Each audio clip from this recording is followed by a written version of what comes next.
Most parents assume the hardest part of losing a child is the beginning, the shock, the funeral, the first year. But many parents will tell you the hardest part comes later, after the support fades and life expects you to return to normal, because that's when something deeper begins, not just grief, but the slow work of identity reorganizing. Today, we're talking about what that long after really looks like. I'm Sharon Spano, and this is Beyond the Loss, Life and Identity After a Child Dies.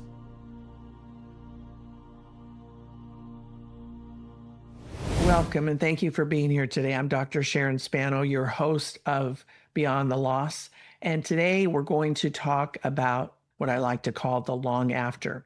And that is that point after loss of a child that isn't talked about very much. It comes after the early days, after the casseroles and after the rituals of support and the celebration of lives and all those things. And those things begin to fade and people move on, but you're still not in a place where you're quite sure how to move on. It's the moment when the world starts moving again and you're expected to move with it. And I think of this period as the long after. When the attention moves on, in those early days after a child dies, there's often a great deal of attention. People show up, messages arrive, support feels very visible. And then slowly, the world returns to its rhythms, as I alluded to a moment ago. And this isn't because people don't care. It's often because most cultures don't have a way to stay present with loss over time. And also people really just don't know how to support you beyond those early days. And I can remember being called to different events, parties, and celebrations and things that we obviously wanted to be at and needed to be present on. My son died in September, and so here we were faced with the holidays very quickly, and most of those celebrations, particularly Christmas Eve, was at our house. And I know that first year my husband and I were not up for that, but even the things that we were going to, I really felt like I was very much in a fog, disoriented. I couldn't remember. People would come up and talk to me. I couldn't remember, had they been at my son's celebration of life or not? Did they know that he'd passed or not? And I know people were concerned about me, but I remember feeling, kind of awkward and disoriented in that I didn't really know how to communicate with them based on this confused state I was in. And I'm sure they felt as awkward as I did. So it can feel very disoriented. Let's talk a little bit about why that is. The long after isn't just lonely, it's confusing. And by this point, many parents are functioning again. You go back to work, again, you're going maybe to birthday celebrations or whatever the case may be, but it's like you're in this fog and nothing is working. Nothing is showing up the way that it used to be. Other people around you may even appear strong. They may perceive you as being strong, but basically we're all kind of tiptoeing around the elephant in the room and we're really in a state of survival.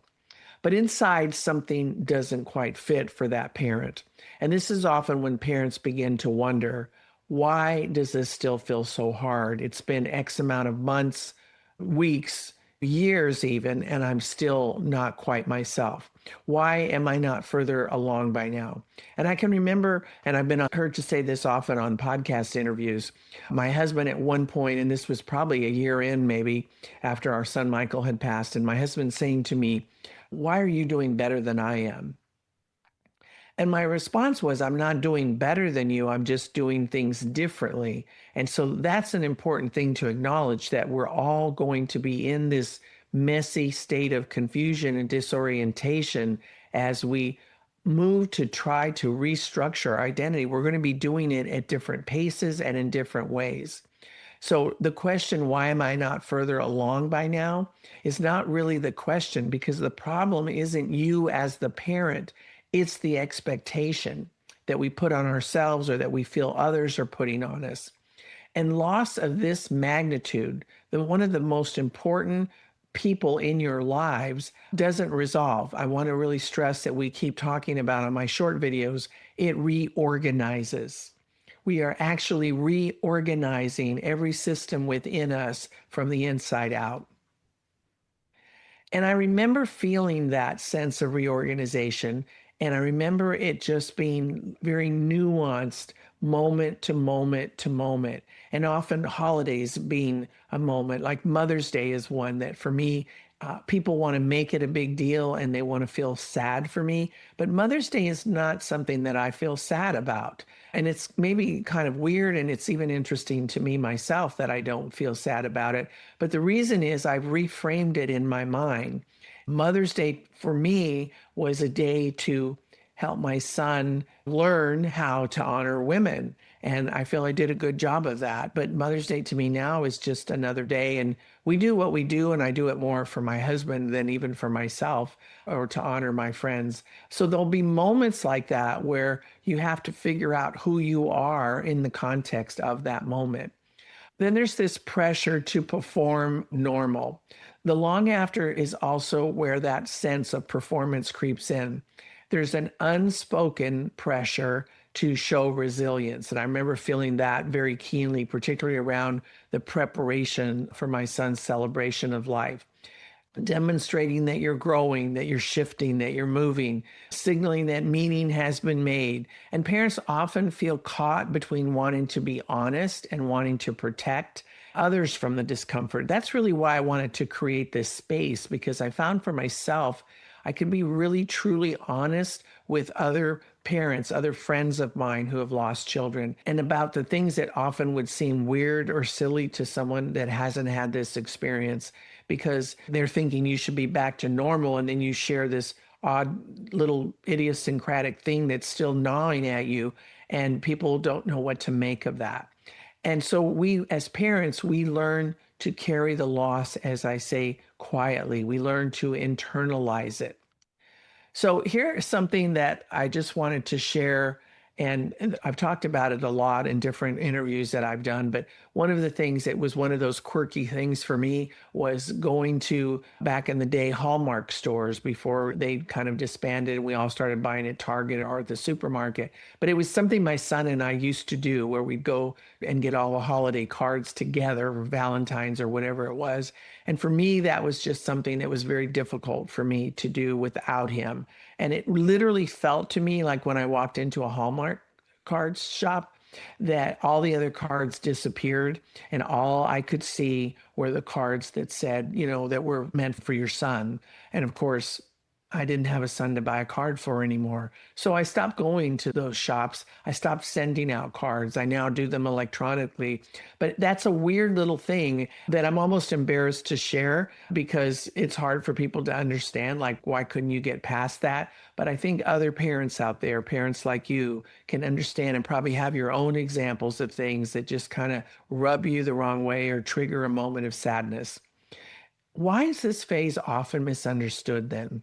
Part of it is because many grief models focus on the early months of the first year, what we call acute grief, and they don't account for the ongoing nature of identity change that occurs.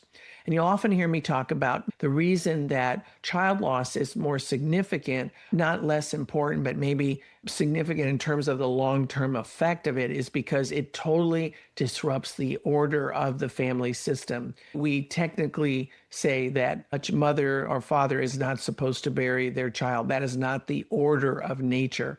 So the long after is not a failure to heal. It's the space where life and loss begin to coexist, what I often refer to as integration. But in the beginning, it is without resolution. And even later, more so in the long after, there is no resolution for this. We're not going to bring this person back. So I have to learn to reorganize myself, my systems, my identity in that liminal space. And so after that coexistence, something is required different, very different than support or sympathy. It requires presence.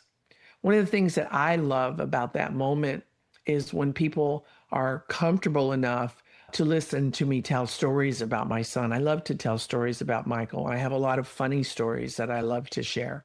So one of the greatest things you can do as someone on the periphery of the person who's experienced the loss is to simply ask them, well, tell me about your son. I'd love to learn more.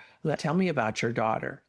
So integration then I want to be very clear about this. Integration is not necessarily about acceptance of the loss. You'll hear me talk a lot about non dual thinking, and that is being able to hold the capacity for both things at once. So, the example that I often give is it is perfectly normal and okay for me to grieve the loss of my son. That won't ever go away. I will always miss him and wish he were here at some level. But it is also equally true and okay for me to feel peacefulness, I guess is the word I want to use, in the reality that I do not miss the stress associated with my son because my son was physically disabled from birth. And there was a lot of caregiving and pressure on us as parents to keep him alive and to give him the best quality of life. So that part, the pressure and the stress and the responsibility, I do not miss. And I'm perfectly clear in understanding that the life and the reorganization of that life as I now know it is joyful and a wonderful opportunity for me to honor who he was. And I know it's what he'd want for us as well. So there is a point then where I want to make this very important distinction. Integration then, as I've defined it somewhat to you in this moment, is not the same as acceptance. Acceptance implies a form of resolution. Integration allows for the contradiction of both things to be in place at the same time. It allows for, as in the example I've given you, joy and sorrow to exist side by side. And I want to add that actually the sorrow is what increases the joy because it's sort of like, you go through a long winter where everything is frozen and dead. And that's how we feel inside in those initial stages. But then spring comes and the flowers start to bloom and the trees come back bigger and stronger than ever. And that's the opportunity that's there for us. I think a lot of times we miss the opportunity because we feel guilt and shame, like we shouldn't be feeling the joy given the fact that we've lost this person in our lives. But I just want to encourage you in your own time and when it feels right for you to know that it is possible. It allows love to continue without explanation. And it allows, meaning integration, allows life to move forward without leaving anyone behind. So we're not leaving them behind. When it shows up, it shows up. And again, there's no perfect way. But it can be, the long after can be a key turning point for you. For many parents, the long after is when the deeper questions emerge. Who am I now? What really matters to me? What kind of life is possible? How can I honor my son or daughter? And these questions don't demand answers. They just invite attention and they deserve time. So if you find yourself in the long after, know this: you're not late and you're not doing it wrong. And you're not alone in this phase, even if it feels that way. And I know many days that it does. In the next episode, I want to bring in a different voice, a parent that I'm looking forward to interviewing who has lived in this long after and can speak to what life looks like when old maps no longer apply. For now, thank you for listening and staying with the conversation. Again, take gentle care, and I'll see you next week.